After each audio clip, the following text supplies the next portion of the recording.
The moment Fenna Drogath's boots slipped on wet stone, the world tilted into nothing but gray fog and the thunder of waves 300 feet below. Her basket of gull eggs tumbled away into the void, and her scream caught in her throat as her fingers scrabbled uselessly against slick rock. The cliff path had seemed wide enough when she had set out at dawn, but the morning mist had thickened into a soup that clung to everything, and the rain's slick stone offered no purchase. She felt herself sliding backward, her weight carrying her over the edge, and in that suspended instant she understood she was going to die alone on these human lands, gathering food for a wedding feast she did not want. Then fingers closed around her wrist like an iron shackle. The jolt wrenched her shoulder socket and she gasped, her free hand shooting up to grip the arm that had caught her. She looked up through the fog and saw a man's face, all concentration and effort, his jaw clenched as he braced himself against the cliff face and pulled. He was human, she registered dimly, with brown hair plastered to his forehead by mist and eyes the color of storm clouds. His other hand found the back of her leather vest and he hauled, his boots scraping for purchase on the treacherous path. "Hold on," he grunted, and she did, her fingers digging into his forearm hard enough that her nails must have hurt him, but he did not complain. He pulled again, muscles straining, and suddenly she was up and over the edge, her knees hitting solid ground. She sprawled forward and he stumbled back with her weight, and they ended up in a tangle on the narrow path, both breathing hard. Fenna's heart hammered so violently she could hear it in her ears.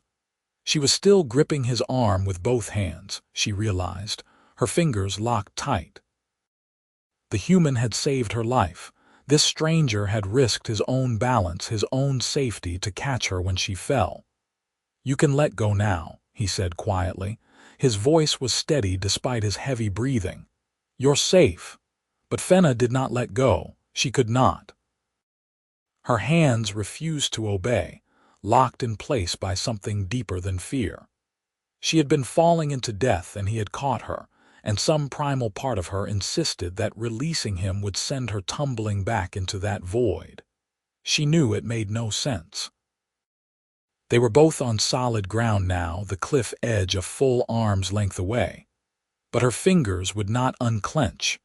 The human did not pull away or complain. He simply sat there on the wet stone, letting her hold on, while his breathing gradually steadied. After a long moment he said, "My name is Quinton Carrick. I live at the lighthouse down the coast. I was walking the headland path." She managed to find her voice, though it came out rougher than usual. "Fenna Drogath." She swallowed hard. "I was gathering eggs." She looked at the scattered remains of her basket, the few eggs that had not gone over the edge now broken on the stones. "For my betrothal feast." Something flickered in his expression, too quick to read. "Congratulations." "Thank you." The words tasted like ash. She should explain that it was not a love match, that she had never wanted this marriage, that her clan had arranged it when she was 16, and the warrior in question was merely a name and a reputation. But those were not things one told to strangers, even strangers who had saved one's life. Even if the stranger was still patiently allowing her to cling to his arm like a frightened child. "We should get off this path," Quinton said after another minute. "The fog is only getting thicker. Can you walk?" Fenna nodded and finally, with tremendous effort, released his arm. Her fingers ached from the strength of her grip, and when she looked down she saw she had left marks on his skin, small crescents from her nails. "I am sorry," she said, shame heating her cheeks. "I did not mean to hurt you. You did not hurt me." He rose smoothly to his feet and offered her his hand. After a heartbeat's hesitation, she took it. His palm was calloused and warm despite the cold mist, and when he pulled her upright she noticed he was tall but not exceptionally so, perhaps 6 feet to her own 5.5. She had expected humans to be smaller, more fragile. The stories her clan told painted them as weak things, easily broken. But the strength in the arm that had caught her had been real and solid. She did not want to release his hand even when she was standing. It took another conscious effort of will to make her fingers open, and even then she felt unsteady, as though the solid ground beneath her boots might vanish without warning. Quinton seemed to notice. "Follow close," he said. "The path widens about 100 yards ahead, and there's a shepherd's shelter where we can wait out the worst of the fog." Fenna nodded and fell into step behind him, staying close enough that his shoulder was only inches from her own. He moved with careful confidence, testing each footfall before committing his weight, and she copied his movements exactly. They walked in silence through the gray world, the sound of the sea a constant roar below them, and Fenna's thoughts churned. She should go back to the camp where her escorts waited. They would be expecting her by now, would be wondering why she had been gone so long on what should have been a simple foraging trip.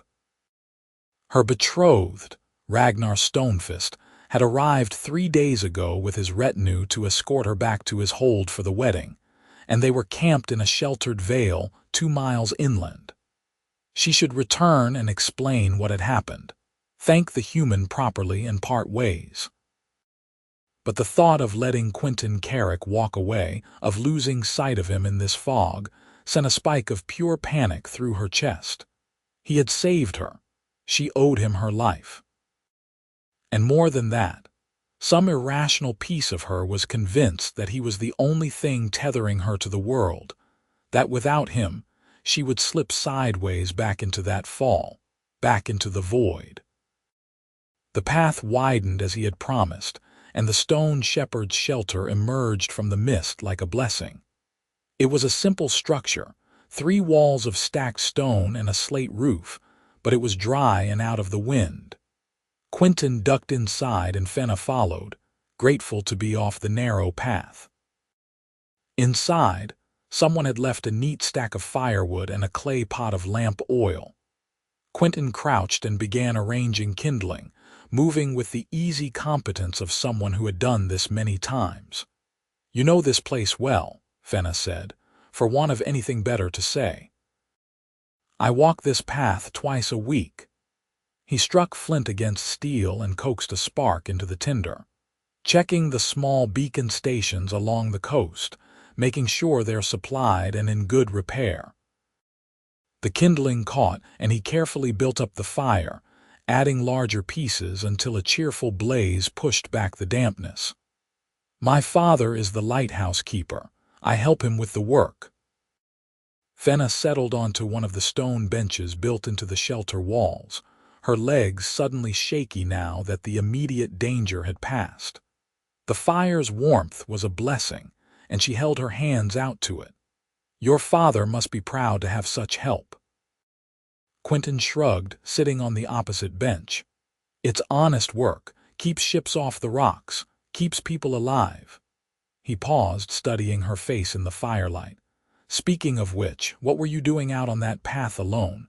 The cliff trails are dangerous even in clear weather." "Gathering eggs," Fenna said, "for the feast. My escorts are camped inland, but I wanted to be useful." "I thought," she stopped, not sure how to explain the restlessness that had driven her out into the fog, the need to escape the camp and her betrothed's confident smile, and the way everyone kept congratulating her on a match she had never chosen. "I thought I knew the path well enough. I have walked these cliffs many times, but not in fog like this." "No," she admitted. "Not in fog like this. That was foolish of me." "It was dangerous," Quinton corrected, his tone matter of fact rather than scolding. "But you could not have known it would thicken so quickly. The weather here changes without warning." He leaned back against the stone wall. "I'm glad I was there. So am I." The words felt inadequate, a pale shadow of the gratitude and relief and strange connection she felt sitting here in this shelter with him.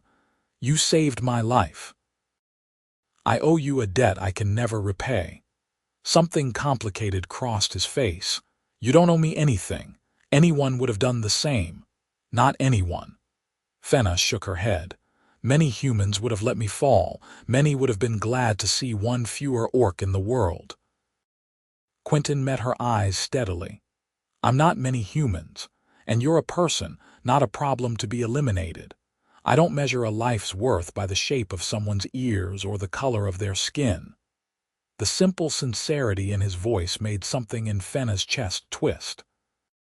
She wanted to believe him, wanted to trust that not all humans saw her as a monster.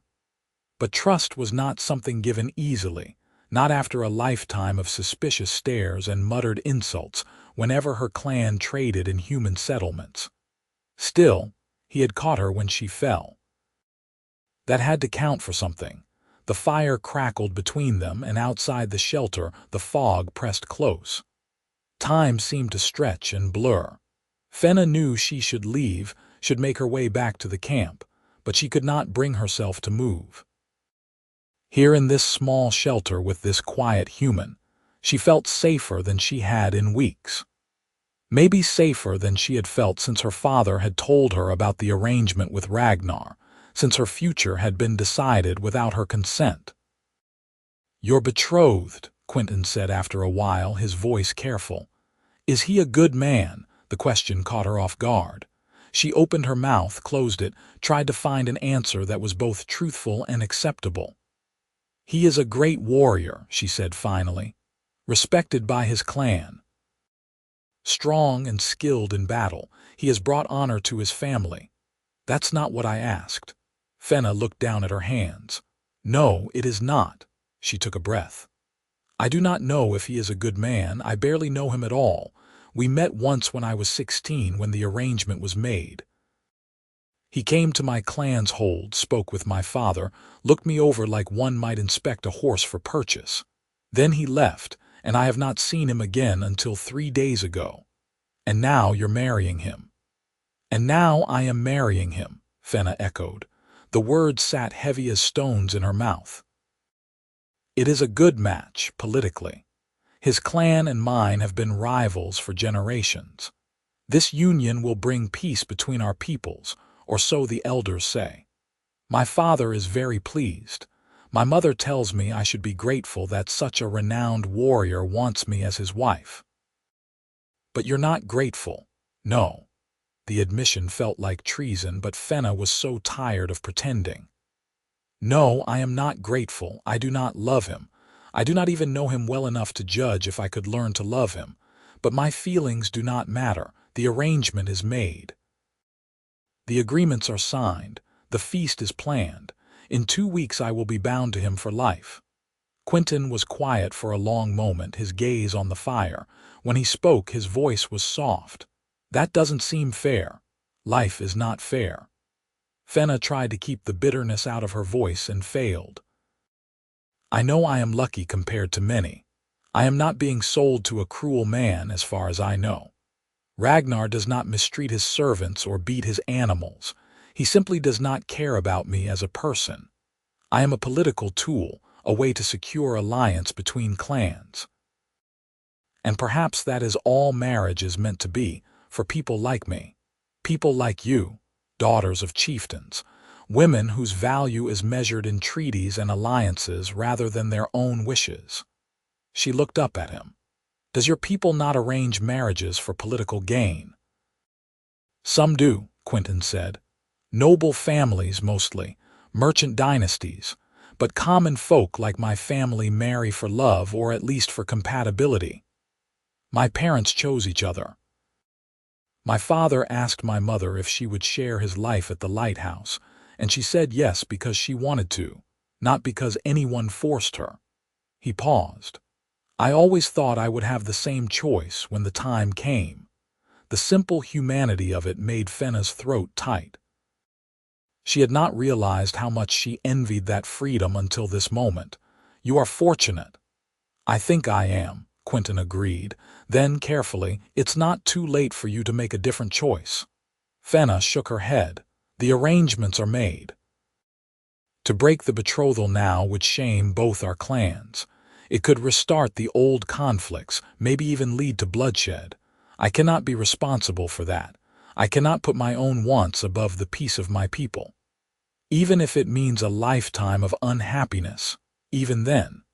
She forced the words out. It is my duty. Quinton did not argue, but the look in his eyes suggested he thought duty was a poor substitute for happiness.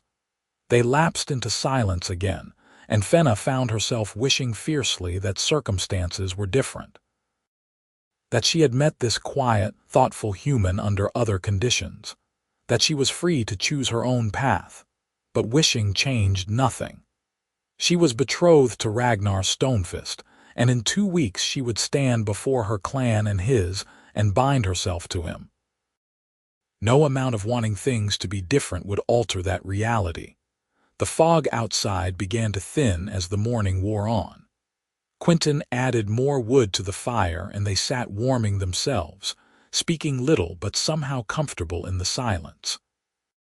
Fenna memorized the planes of his face in the firelight, the quiet strength in his hands, the way he moved with understated confidence. She told herself she was being foolish, that this fascination was nothing more than misplaced gratitude for her rescue. But deep down she knew it was more than that. In the space of an hour, this human had shown her more genuine consideration than her betrothed had in the few days since his arrival.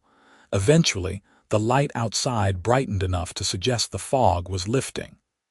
Quinton rose and went to the doorway, peering out. It's clearing. We should be able to make our way safely now. Fenna stood reluctantly. She did not want to leave the shelter, did not want to return to the camp and Ragnar's confident assumption that she was pleased with their arrangement. But delay would only make her escorts worry, and worry would lead to questions she did not want to answer. "Which way are you headed?" Quinton asked. "Inland to the Vale of Stones. My people are camped there.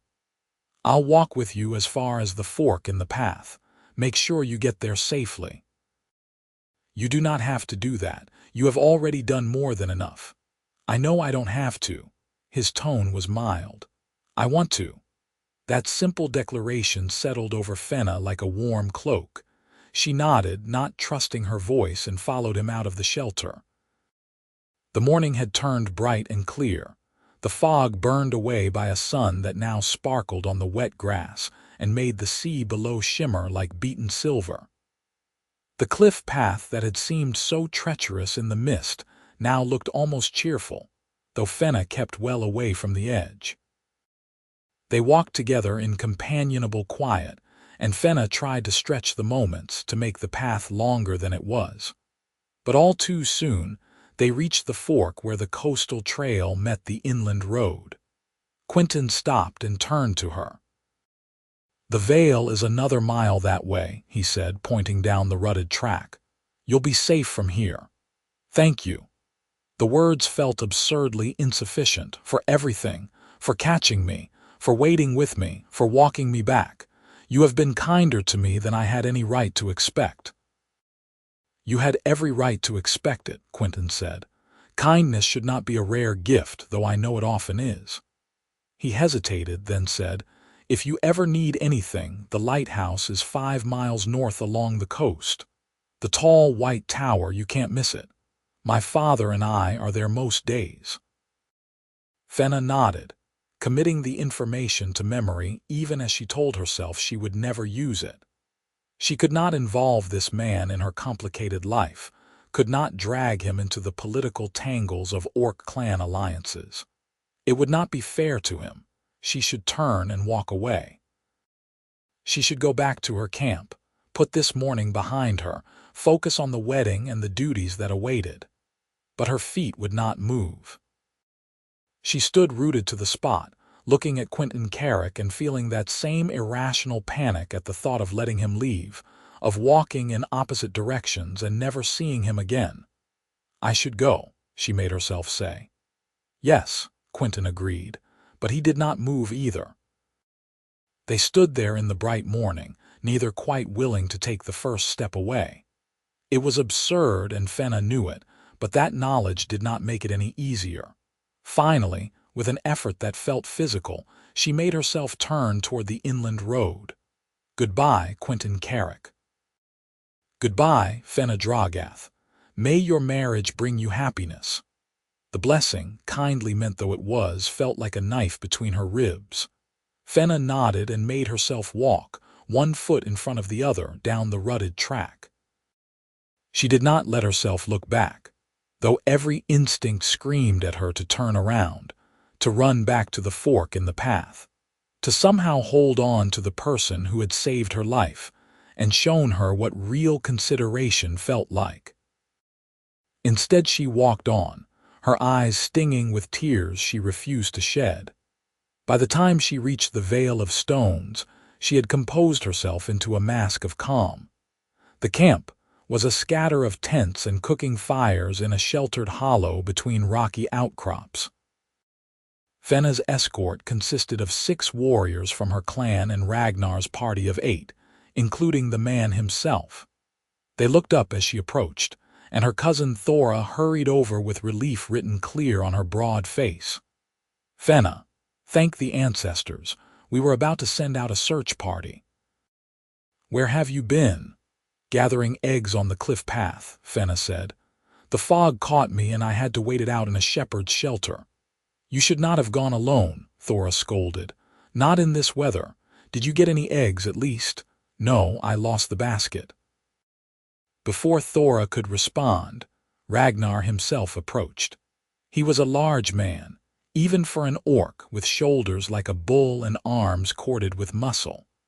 His tusks were filed to sharp points, and his black hair was braided with silver rings that marked his status as a war leader. He was handsome in a brutal sort of way, and Fenna supposed she should feel flattered that such a man wanted her as his wife. Instead, she felt only a weary resignation. "There you are," Ragnar said. His voice was deep and carried easily across the camp. "We were beginning to worry our bride had gotten cold feet and run off." He laughed at his own joke, and several of his men chuckled dutifully.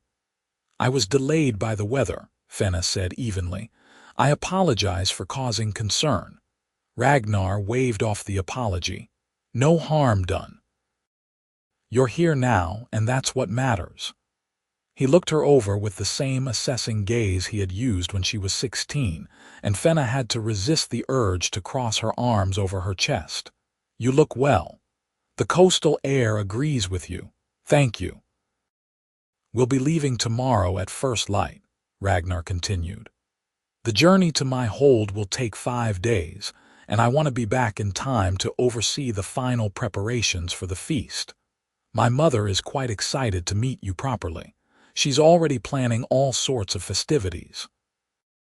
Fenna nodded, not trusting herself to speak. The thought of 5 days traveling with Ragnar, of making small talk and pretending to be pleased about the wedding, exhausted her. But she had no choice. The arrangements were made. Ragnar patted her shoulder in what was probably meant to be an affectionate gesture but felt more like a claim of ownership. "Get some rest.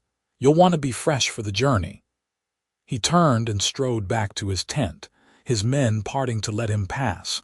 Thora gave Fenna a sympathetic look.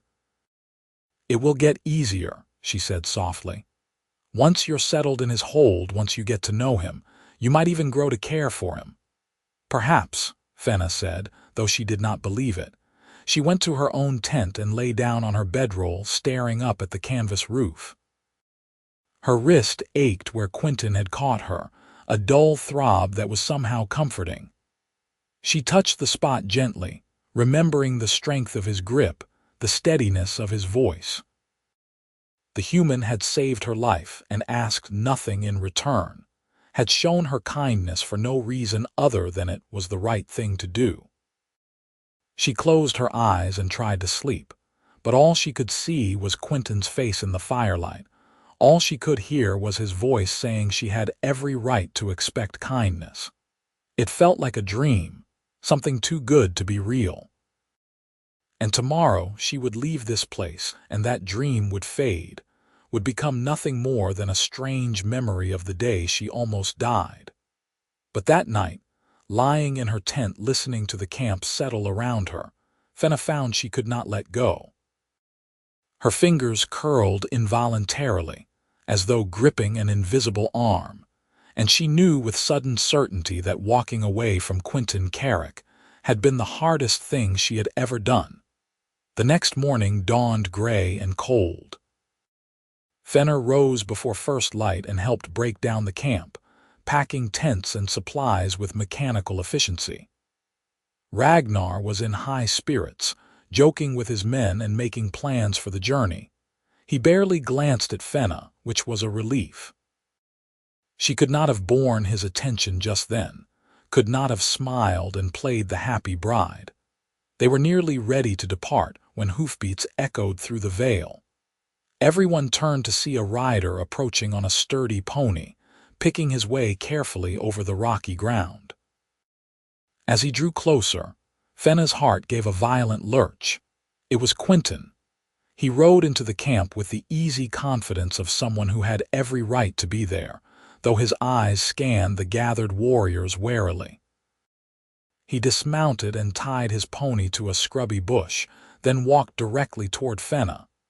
She stared at him, unable to believe he was really here, unable to imagine why he had come.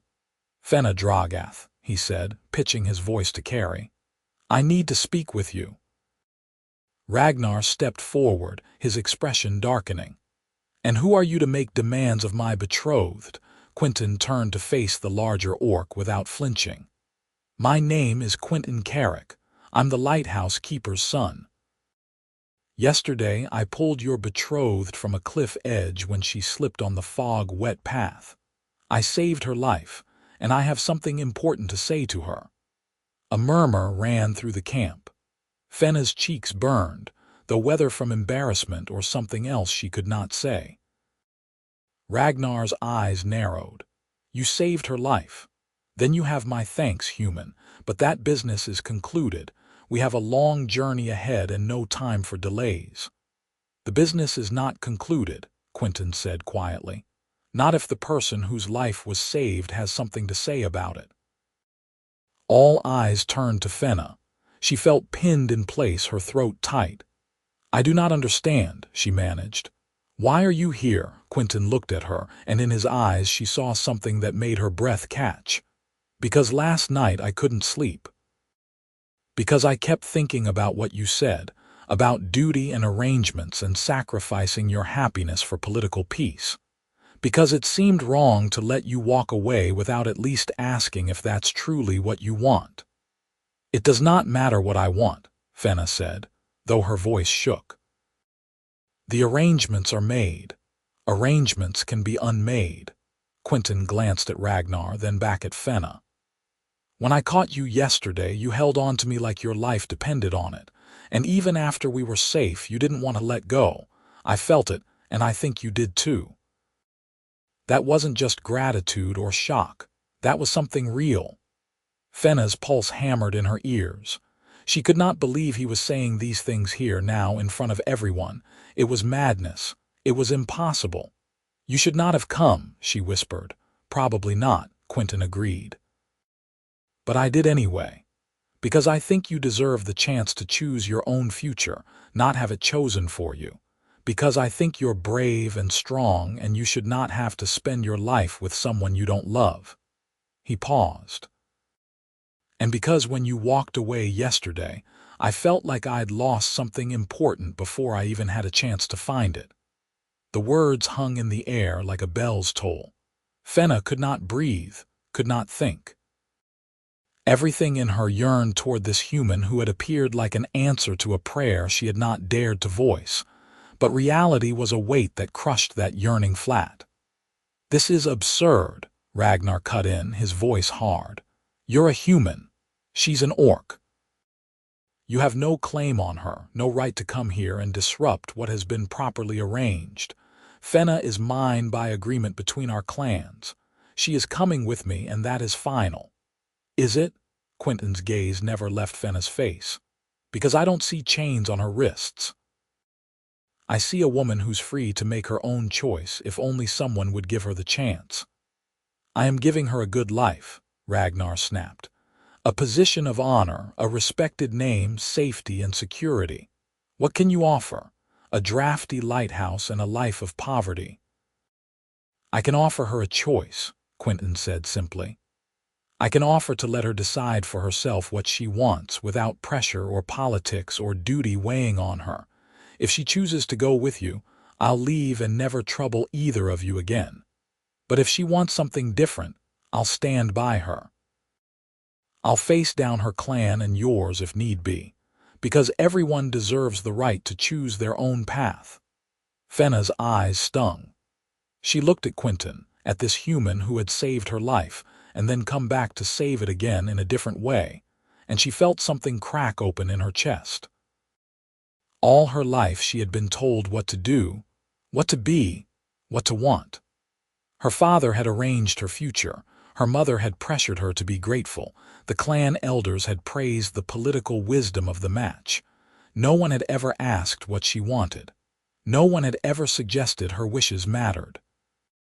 Until now. Fenna, Ragnar said, his tone shifting to something almost pleading. Don't listen to him. This is just foolishness, a moment of confusion. You know where your duty lies. Come, let us leave this place and get on with our lives. But Fenna was not looking at Ragnar. She was looking at Quinton, at the quiet conviction in his face, the way he stood relaxed but ready as though prepared for whatever she might say. He had risked so much just to come here, just to give her a choice. How could she turn away from that? How could she go back to pretending her wants did not matter? I do not want this marriage, she said, and the words came out stronger than she expected. I never wanted it. I agreed because I was told it was my duty, because I thought my feelings were less important than peace between the clans. But I am tired of being a bargaining chip. I am tired of having my life decided for me. She turned to Ragnar, her hands clenched into fists.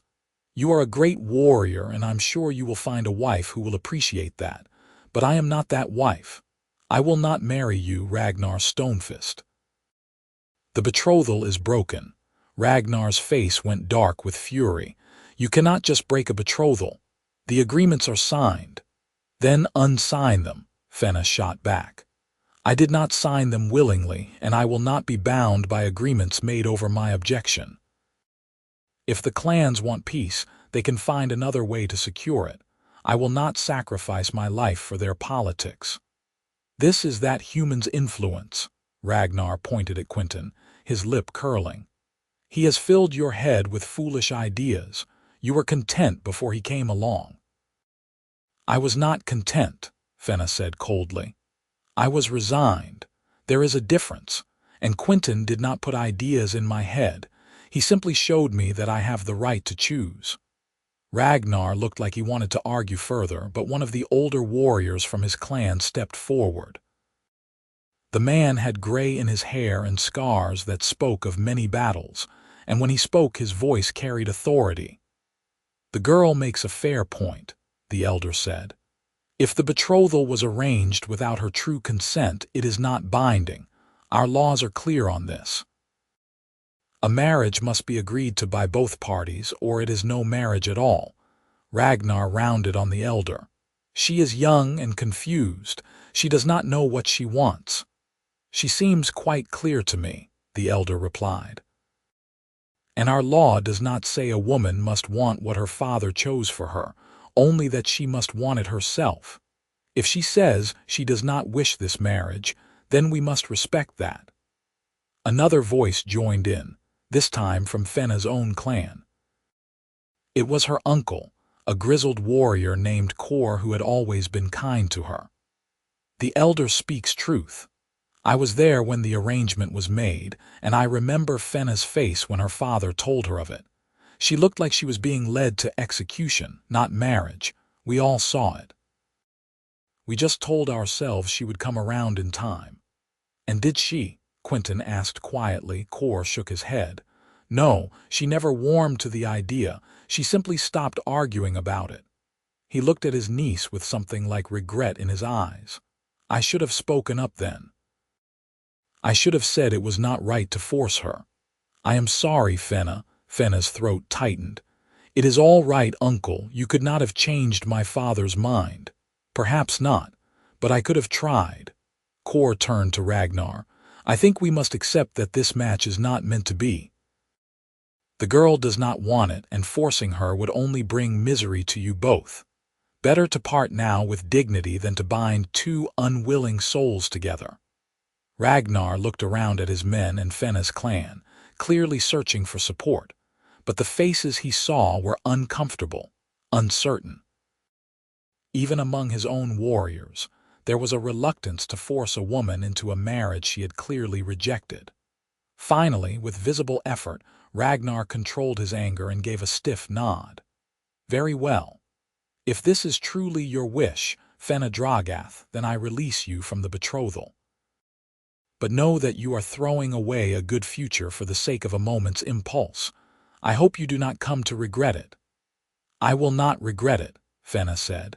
The certainty in her own voice surprised her. I am grateful for your understanding, Ragnar Stonefist, and I hope you find a woman who will appreciate all you have to offer. But that woman is not me. Ragnar turned away, his jaw tight. He began barking orders to his men, preparing to break camp. It was clear he wanted to leave this place as quickly as possible, to put distance between himself and this humiliation. Fenna could not blame him. She had rejected him in front of his warriors, had chosen a human stranger over him. That was not something a proud man would forgive easily. But as she watched him go, all she felt was relief. A great weight had lifted from her shoulders, and for the first time in months she could breathe freely. Quinton stepped closer. "Are you all right?" he asked quietly. Fenna turned to him, and suddenly she was fighting the urge to laugh or cry or possibly both. "I think I just upended my entire life." "You did," Quinton agreed. "Are you sure that's what you wanted?" "I have never been more sure of anything." She looked at him, this human who had caught her when she fell and refused to let her plummet in more ways than one. "You came back for me. Why?" "Because I couldn't let you go," Quinton said simply. "Because you're important. Because everyone deserves to be happy, and you weren't going to be happy with him." "And you think I will be happy with you?" Quinton smiled, a small crooked thing that made her heart skip. "I think we might find out together if you're willing to try." Fenna reached out and took his hand. His fingers closed around hers, warm and solid, and it felt like coming home. "I am willing," she said.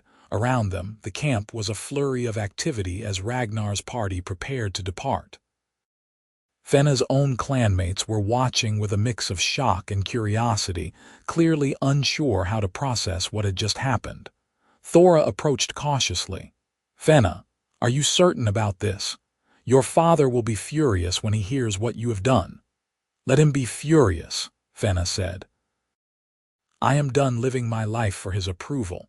I am done being a tool for his political ambitions. This is my choice, Thora. Mine." Thora studied her cousin's face, then nodded slowly. "All right. If this is what you want, I will support you, though you should know it will not be easy. There will be consequences. I know. I am prepared to face them." Thora glanced at Quinton, her expression skeptical but not hostile. "You had better be good to her, human. She has given up a great deal to choose you." "I know," Quinton said. "And I promise I will do everything in my power to make sure she never regrets it." Thora nodded and stepped back. Ragnar's party was mounted now, ready to depart. The warrior himself did not look at Fenna as he rode out of the vale, his back stiff with wounded pride. His men followed, and within minutes the camp was half its previous size. Fenna's clanmates began discussing what to do next. Some would need to return to the clan hold to inform her father of the broken betrothal. Others would escort Fenna wherever she decided to go. "Where will you go?" Kor asked. "You cannot return to your father's hold, not right away. He will try to force you into another arrangement to salvage the alliance." "She can come to the lighthouse," Quinton said. My father and I will give her shelter for as long as she needs it, and we're outside clan jurisdiction there. It's human land under the coastal charter. Her father cannot force her to do anything while she's under our roof." Kor considered this, then nodded. "That may be wise. Give things time to settle. Let tempers cool." He looked at Fenna. "But you should know your father will not take this lightly. You have shamed him in the eyes of both clans." "I know," Fenna said quietly, "but I would rather live with his anger than live a lie." Kor's expression softened. "You are braver than I gave you credit for, niece. Go with the human, then. I will speak to your father on your behalf, try to make him understand. Perhaps in time he will accept your choice." "Thank you, uncle." Kor clasped her shoulder briefly, then turned to organize the remaining warriors. It was decided that 2 of Fenna's clanmates would accompany her and Quinton to the lighthouse, both to ensure her safety and to serve as witnesses that she was not being coerced. The rest would return to the hold to face her father's wrath. Within an hour, Fenna found herself riding beside Quinton along the coastal path, Thora and another warrior named Breck trailing behind them. The morning was bright and clear, the sea a sheet of hammered silver stretching to the horizon. Fenna breathed in the salt air and felt something like joy unfurling in her chest. She had chosen this. She had taken her life into her own hands, and whatever came next, it would be her own doing. Quinton rode easily beside her, comfortable on his sturdy pony. He glanced over and caught her looking at him, and a smile played at the corner of his mouth. "Regrets yet?" "None," Fenna said firmly. "And you? Are you regretting riding into a war camp to challenge a renowned warrior for the hand of a woman you barely know? Not even a little." Quinton's smile widened. "Though I'll admit my heart was pounding hard enough I thought everyone could hear it. You did not show it. You were very calm. That's years of practice keeping watch on stormy nights. You learn to stay steady even when you're terrified inside." He paused. "I meant what I said, you know. Every word. I'm glad you made the choice you did, but I would have accepted it if you'd chosen differently. I just needed to know you had the choice." "I know." Fenna reached across the space between their ponies and found his hand. He squeezed her fingers gently. "That is why I chose you, because you cared more about my freedom than your own desires. That is not something many men would do. Then many men are fools." They rode on in comfortable silence for a while. Behind them, Thora and Breck spoke in low tones, likely discussing the scandal that would sweep through both clans once word spread. Fenna knew she should be worried about the fallout, about her father's anger and the political complications her choice would cause. But right now, riding beside Quinton with the sun on her face and the future open before her, she could not bring herself to care about any of that. The lighthouse came into view as they rounded a headland, a tall white tower standing sentinel over the rocky coast. It was exactly as Quinton had described, impossible to miss, and Fenna felt a strange sense of homecoming looking at it, even though she had never been there before. Quinton led them down a steep path to a cluster of buildings at the tower's base, a sturdy stone cottage, a barn, and several outbuildings. As they dismounted, the cottage door opened and an older man emerged. He had Quinton's build and the same storm-gray eyes, though his hair was liberally streaked with white and his face was weathered by years of sun and sea spray. He took in the group with a quick assessing glance, then smiled. "Well, this is more company than we usually see. Welcome." "Father, this is Fenna Drogath," Quinton said, "and her companions Thora and Breck. Fenna is going to be staying with us for a while, if that's all right." The older man's eyebrows rose slightly, but his expression remained pleasant. "Of course. Any friend of Quinton's is welcome here. I'm Quinton Carrick, keeper of this lighthouse." He nodded to the orc warriors. "You're all welcome to stay as long as you need. We've got room in the barn if you don't mind rough lodging. The barn is fine, Thora said. We're used to rougher. Then come in, all of you. I'll put on tea, and you can tell me what brings an orc lady and her guards to our doorstep.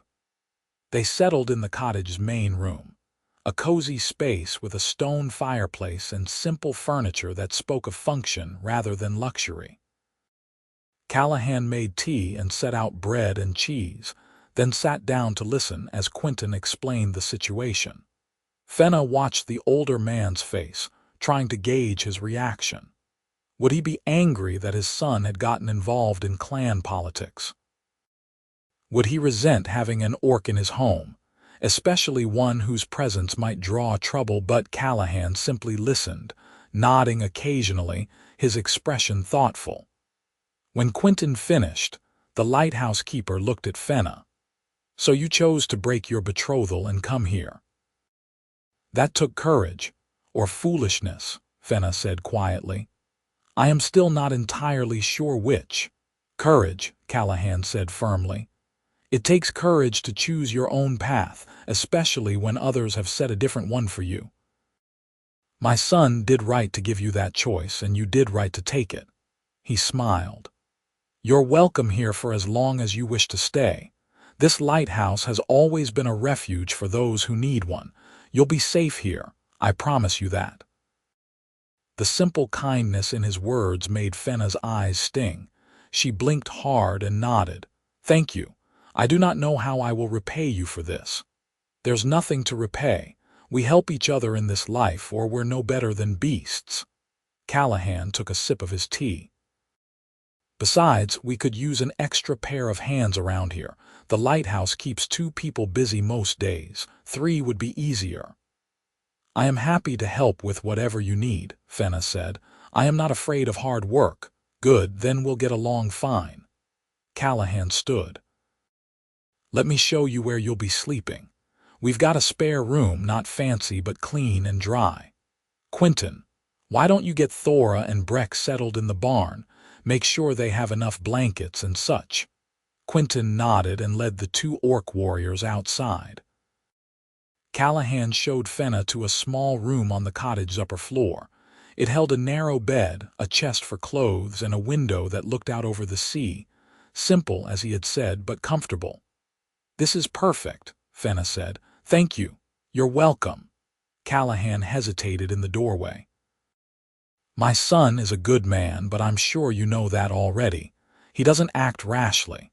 If he rode into a war camp to give you a choice, it's because he felt it was important, because you're important to him. Fenna met the older man's eyes. He is important to me too. I know we have only just met, but there is something between us. Something real. I believe you, Callahan smiled. Life is too short to waste on things that don't matter and people who don't care. You've chosen to follow your heart, and I respect that. I hope you'll be happy here. I think I will be, Fenna said, and meant it. Callahan left her to settle in, and Fenna sat on the narrow bed, looking around her new home. It was so different from the stone halls of her father's hold, from the war tents and rough camps she had known all her life. Here, everything was touched by the sea, the air tangy with salt and the constant sound of waves a soothing background rhythm. She could be happy here, she thought. She could build a life. Over the following days, Fenna fell into a routine at the lighthouse. She helped Callahan and Quinton with their work, learning to trim wicks and clean lamp glass, to haul oil and keep records of passing ships. It was honest labor, straightforward and satisfying in a way that the endless political maneuverings of clan life had never been. Quinton taught her the rhythms of the lighthouse, the watch rotations and maintenance tasks, and she proved an apt student. Thora and Breck stayed for a week, long enough to ensure Fenna was truly safe and settled, then returned to the clan hold to face the consequences of her choice. Before they left, Thora pulled Fenna aside. Your father is furious, she said bluntly. He feels you have shamed him and jeopardized the peace he worked to build. He has sent word that you are no longer welcome in his home. The words hurt, though Fenna had expected them. "I understand."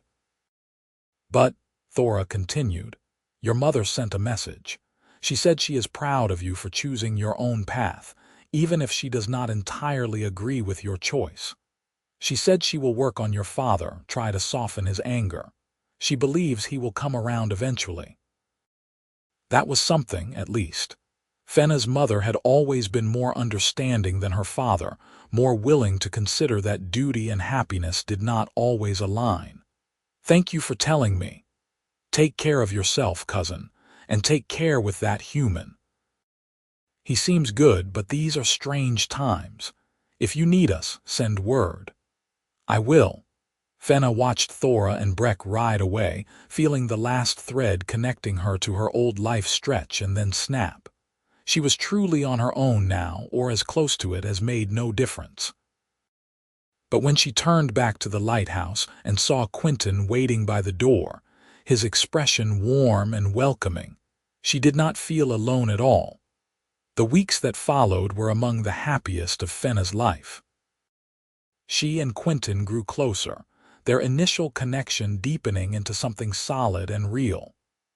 They talked for hours, sharing stories of their different lives, their hopes and fears and dreams. Quinton told her about growing up on this wild coast, about storms that shook the tower and the satisfaction of keeping the light burning through the worst weather. Fenna spoke of her childhood in the clan holds, the rigid structures of orc society, the constant pressure to be what others expected rather than what she was. They worked side by side during the day and sat by the fire at night, and sometimes Quinton would reach over and take her hand, and Fenna would feel that same sense of rightness she had felt when he caught her on the cliff path. This was where she was meant to be, with him. Callahan watched their growing closeness with approval. He made no objection when Quinton began spending more time teaching Fenna the finer points of lighthouse keeping, or when they took long walks along the coast together. The older man seemed genuinely pleased that his son had found someone who made him happy. One evening, about a month after Fenna's arrival, she and Quinton climbed to the top of the lighthouse tower to watch the sunset. The view from the top was breathtaking, the whole world spread out in shades of gold and crimson as the sun sank toward the western horizon. Fenna stood at the railing, the wind tugging at her hair, and felt a peace she had never known before. "I never thought I could be this happy," she said softly. Quinton moved to stand beside her. "Neither did I. I thought I would spend my life here alone, tending the light and watching the sea. It was a good life, but it was lonely sometimes. And then you came along." "And slipped off a cliff," Fenna said with a rueful smile. "And slipped off a cliff," Quinton agreed, laughing. "Best day of my life, that. Even though you had to ride into a war camp and challenge a warrior twice your size, especially because of that." He turned to face her. "Fenna, I need to tell you something. I know it's soon and maybe I should wait, but I've never been good at keeping my feelings to myself." Fenna's heart began to beat faster. "What is it?" "I'm falling in love with you," Quinton said. "Maybe I was falling from the moment I caught you. Or maybe it took a little longer, but the fact is, I love you. I love your strength and your honesty and the way you chose your own path, even when it was hard. I love the way you laugh and the way you work, and the way you look at the sea like it holds all the world's secrets." He took her hand. "I don't know what the future holds, or how we'll navigate the complications of being together when our peoples see us as enemies, but I know I want to try. I want to build a life with you if you'll have me." Fenna felt tears prick her eyes, but they were happy tears, the kind that came from joy too big to contain. "I love you too," she whispered. "I think I knew it when I refused to let go of your hand that first day. Some part of me understood that you were important, that you were going to change my life. And I am so glad you did. I would choose you again, Quinton Carrick. I would choose you 1,000 times over." Quinton pulled her close and kissed her, gentle and sure, and Fenna melted into the embrace. The wind whipped around them, and the light began its slow rotation, sending its beam out across the darkening sea. And Fenna thought there was no place in the world she would rather be than here, in this moment, with this man. They stood together as the stars came out, the lighthouse beam sweeping its steady arc, a promise of safety and home. The seasons turned. Summer gave way to autumn, and autumn to winter. Fenna's father eventually sent word, a brief message saying that while he still disapproved of her choice, he would not disown her entirely. It was not a warm reconciliation, but it was a beginning. Fenna wrote back, thanking him and expressing hope that one day they might mend their relationship. She sent her mother longer letters, full of details about her new life, and her mother wrote back with news of the clan and cautious approval of Fenna's happiness. The tension between the clans eased.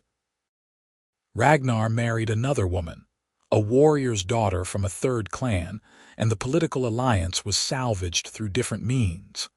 Life went on as it always did. At the lighthouse, Fenna settled into her new identity. She was no longer a chieftain's daughter or a political pawn. She was simply Fenna, lighthouse keeper and partner to Quinton Carrick. The local fishing villages grew accustomed to seeing an orc woman at the tower, and while there were still some who muttered and stared, most came to accept her presence.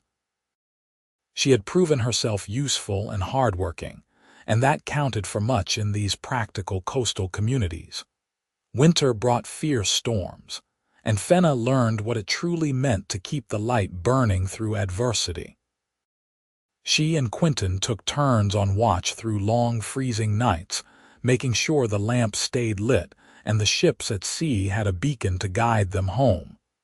It was exhausting work, but it was also deeply satisfying. They were saving lives, just as Quinton had saved hers. One particularly brutal night in the depths of winter, a merchant vessel foundered on the rocks despite their light. Fenna and Quinton scrambled down the cliff path with ropes and blankets, helping the survivors to shore. They pulled 6 men from the freezing water, carrying them back to the cottage, where Callahan had fires roaring and hot soup ready. One of the men was badly injured, his leg crushed by falling timber, and Fenna used the healing knowledge her mother had taught her to set the bone and bandage the wound. The man survived, and when he was well enough to travel, he thanked Fenna with tears in his eyes, calling her his savior. "You have a gift," Quinton told her later as they finally collapsed into bed, exhausted. "You should be proud." "I am," Fenna said, "but I would not have this gift if not for you. You showed me I could choose my own path, could be something other than what my father decided. Everything good in my life now exists because you caught me when I fell." "We caught each other," Quinton murmured, pulling her close. "And I think we should keep holding on." "Always," Fenna promised. Spring arrived with wildflowers and warming seas.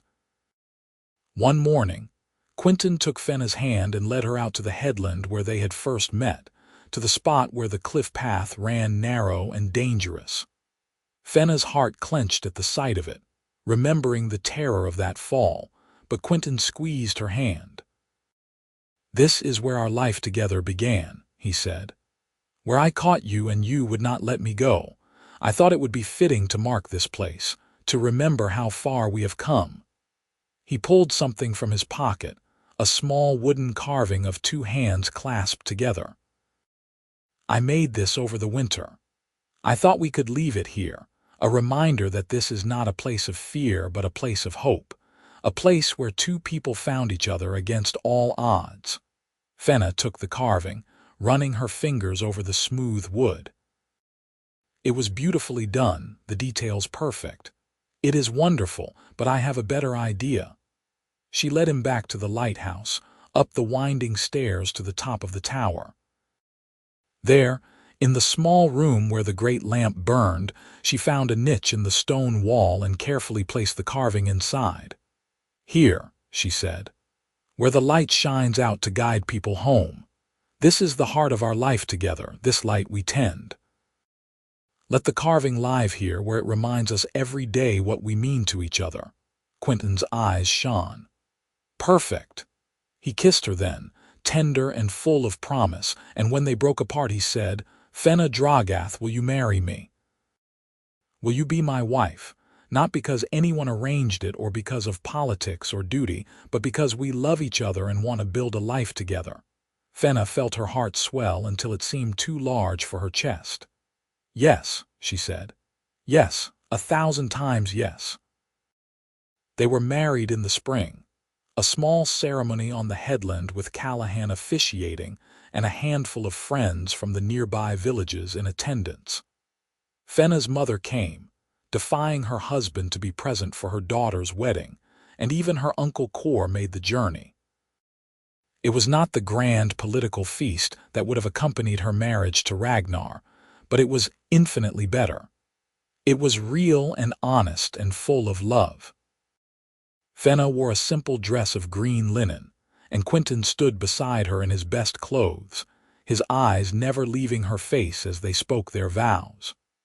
When Callahan pronounced them married, Quinton kissed her and the small crowd cheered, and Fenna felt happiness so pure it was almost painful. They held a celebration at the lighthouse, with food and music and dancing. Fenna's mother pulled her aside at one point, her eyes bright with tears. "You look so happy, my daughter. I am sorry your father is too stubborn to see what a good match you have made, but I see it. This human loves you and you love him. That is worth more than any political alliance. Thank you, Mother. It means so much to have you here. I would not have missed it." Her mother hugged her tightly. "Be well, Fenna. Build a good life with your man and write to me often. I want to hear all about your adventures." "I will," Fenna promised. As the celebration wound down and the guests departed, Fenna and Quinton climbed once more to the top of the lighthouse. The sun was setting, painting the sky in brilliant colors, and the lamp was beginning its nightly vigil. Quinton wrapped his arms around Fenna from behind and she leaned back against him, perfectly content. "Regrets?" he murmured into her hair. "None," Fenna said. "Not a single one. This is exactly where I am meant to be. With me, with you for always." They stood together as the light began its slow rotation, the beams sweeping out across the darkening water. Below them, the sea whispered its eternal song against the rocks, and above them the first stars winked into existence. The world was vast and full of possibilities, but Fenna knew that her place was here, with this man who had caught her when she fell and shown her what it meant to choose her own happiness. The months turned into years. Fenna and Quinton tended the lighthouse together, their partnership deepening with each passing season. They weathered storms and celebrated calm days, helped ships find their way home and pulled survivors from the sea. Their reputation grew, and people along the coast spoke of the lighthouse keepers with respect and affection. The human and the orc who had defied convention and built something beautiful together. Fenna's father eventually softened, though it took nearly 3 years. He visited the lighthouse one spring day, awkward and gruff but trying. He met Quinton and saw how his daughter glowed with happiness, and something in his hard expression eased. "You have made a life for yourself," he said to Fenna. "Perhaps not the life I would have chosen for you, but a good one nonetheless. I was wrong to try to force you into a marriage you did not want. I see that now." "Thank you, Father," Fenna said, tears in her eyes. "That means more to me than you know." Her father nodded stiffly, then turned to Quinton. "You human, you take good care of my daughter." "I do, sir," Quinton said, "and I always will see that you do." But there was no real threat in the words, only a father's concern for his child. Before he left, he clasped Fenna's shoulder in the orc gesture of respect and approval, and Fenna knew that a corner had been turned. The rift between them might never be fully healed, but it was mending, and that was enough. 4 years after their wedding, Fenna discovered she was pregnant. The news filled both her and Quinton with joy and more than a little terror. A child of mixed heritage would face challenges they could not fully protect them from, but they would face those challenges together. Callahan was delighted at the prospect of becoming a grandfather and immediately began building a cradle, his hands sure and steady despite his advancing years. Fenna's pregnancy was uneventful, and in the dead of winter, she gave birth to a healthy baby boy. They named him Finn, and from the moment Quinton held his son for the first time, Fenna knew they had made the right choice in everything. This was their family, forged from love and choice rather than duty and politics. Finn grew up in the lighthouse, as much at home on the cliff paths as in the cottage. He had his father's gray eyes and his mother's pointed ears, and he was bright and curious and fearless. Fenna and Quinton taught him the work of the lighthouse, and by the time he was 10 he could trim a wick and clean lamp glass as well as any adult.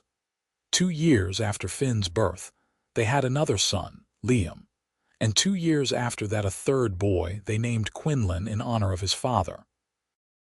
The lighthouse was full of noise and laughter and the chaos of young children, and Callahan declared it was the happiest he had been in years.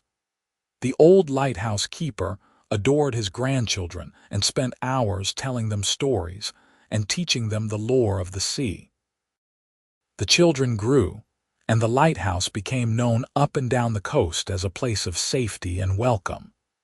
Travelers knew they could find shelter there, and ships knew the light would always be burning.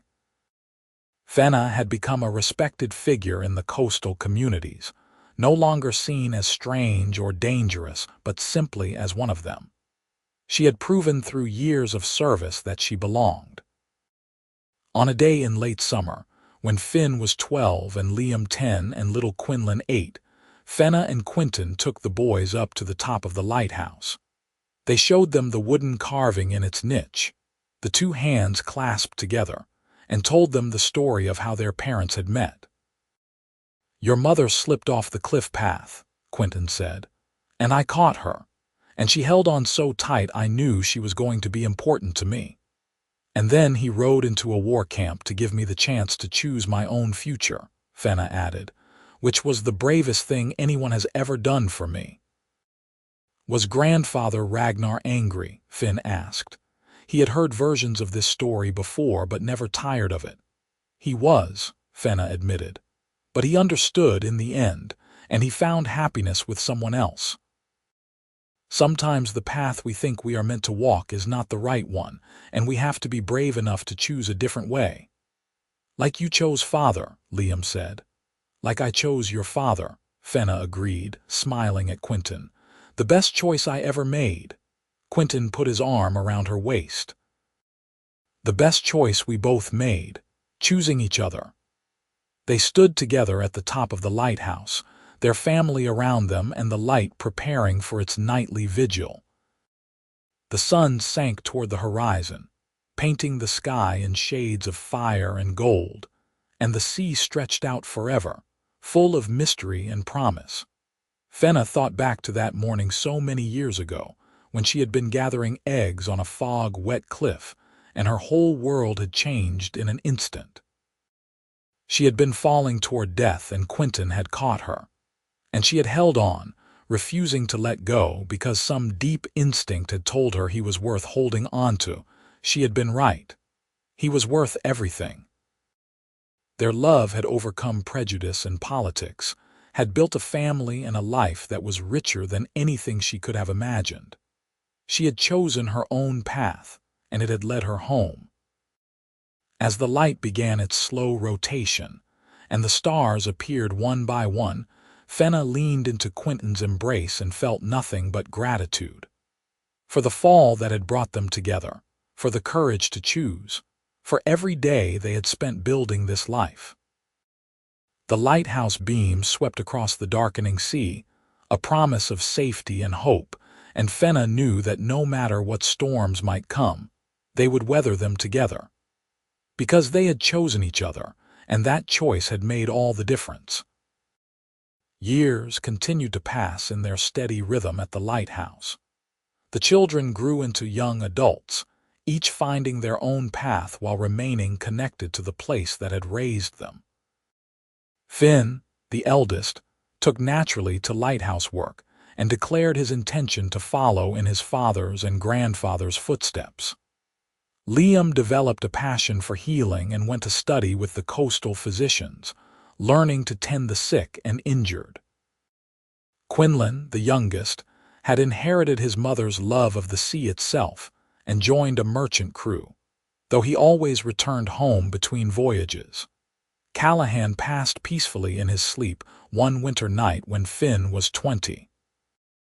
They buried him on the headland overlooking the sea he had spent his life keeping watch over, and the entire coastal community turned out to pay their respects. Fenna and Quinton grieved the loss of the man who had welcomed her without question, who had given his blessing to their unconventional union, and loved their children as fiercely as any grandfather could. But life at the lighthouse continued, as Callahan would have wanted.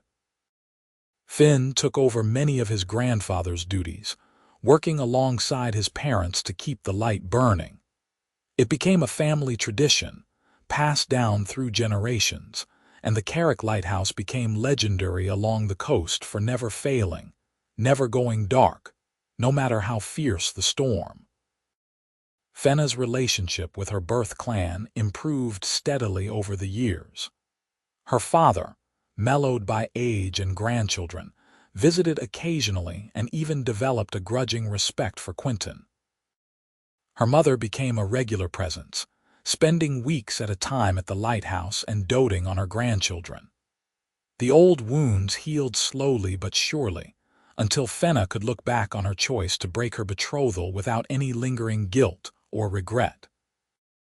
She and Quinton grew old together, their hair turning gray and their movements slowing, but their love remained as strong as it had been that day on the cliff path. They still climbed to the top of the lighthouse on clear evenings, still stood together watching the sunset, still touched the wooden carving of clasped hands and remembered how their story had begun. One evening, when they were both well into their 60s and their grandchildren played in the cottage below, Quinton took Fenna's hand as they stood at the lighthouse railing. "You ever think about what your life would have been like if I had not been walking that path the morning you fell?" he asked. Fenna considered the question. "Sometimes. I think I would have found a way to break the betrothal eventually, though it might have cost me more. Or perhaps I would have gone through with the marriage and spent my life wondering what I had missed. Either way, I would not have been as happy as I am now." She squeezed his hand. "What about you? Do you ever wonder what would have happened if you had been 5 minutes later if you had not caught me?" "I try not to," Quinton said quietly. "The thought of a world without you in it is unbearable. But I am grateful every day that I was there, that I was given the chance to know you and love you and build this life together." "As am I." Fenna leaned her head on his shoulder. "We have been very fortunate, you and I. We have." Quinton kissed the top of her head. "And we still have time yet. I plan to spend every remaining day showing you how much you mean to me." "I would like that." They stood in comfortable silence as the light began its rotation, the familiar rhythm as much a part of them as their own heartbeats. Below, the sea murmured its endless song, and above, the stars emerged in their ancient patterns. The world turned, seasons changed, but this remained constant: the lighthouse, the light, and their love. When they were 70, Finn took over as primary keeper of the lighthouse, though Fenna and Quinton still helped with the work. They had earned their rest, but neither could quite bring themselves to stop entirely. The lighthouse was in their blood, part of who they were. They spent more time walking the coastal paths now, visiting the villages and helping where they could. Fenna's healing skills were much in demand, and Quinton's steady presence and practical wisdom made him a trusted advisor on everything from boat building to crop rotation. They had become beloved figures in the community, living proof that love could cross any divide if two people were brave enough to choose each other. On a spring morning much like the one when they had first met, Fenna and Quinton walked the cliff path together. The sea was calm, the sky clear, and wildflowers nodded in the breeze. They came to the spot where Fenna had slipped all those years ago, where Quinton had caught her and changed both their lives forever. "This is where it began," Fenna said softly, looking down at the rocks far below. "This is where we began," Quinton corrected. He pulled her close and she came willingly into his embrace. "The best beginning I could have imagined. And the best life I could have imagined," Fenna said. "Thank you, Quinton Carrick, for catching me, for giving me a choice, for loving me." "Thank you for holding on," Quinton replied, "for choosing me, for building this life with me. I would do it all again in a heartbeat." "So would I." They kissed there on the cliff path, the same spot where their story had begun, and when they broke apart they were both smiling. The sun climbed higher in the sky, warming the rocks and chasing away the last of the morning chill. Hand in hand, they walked back toward the lighthouse, toward home, toward the family and the life they had built from one moment of falling and catching and holding on. The lighthouse stood white and tall against the blue sky, its beacon ready to shine through whatever darkness might come. And inside, their family waited, the continuation of the love that had started with a slip and a catch and a refusal to let go. It was, Fenna thought, a perfect ending. Or perhaps it was not an ending at all, but simply another beginning, another chapter in a story that would continue as long as the light kept burning, and people remembered that love was always worth the risk of falling.